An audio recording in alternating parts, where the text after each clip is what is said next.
I'll show you the quick and easy way how you can convert images to PDF using Android.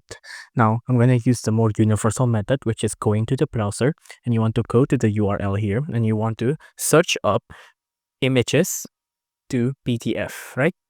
Now, search that up. Now, there's a couple of services you can use, either small PDF or Isle of PDF. You can even find other services here, but I generally recommend something called smallpdf.com.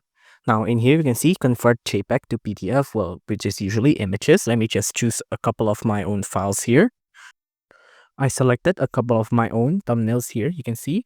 Now, if you want to rearrange how the images are arranged on the PDF, you can click on this button and then rearrange it like this. But once you're done, just click on finish. Now you can see it'll create the document. Let's just wait for it to load. And once it's done, just click on download and then go do whatever you want. So I'm gonna just do Firefox here.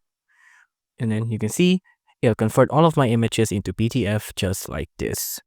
If you enjoyed this video, please do consider liking and subscribing.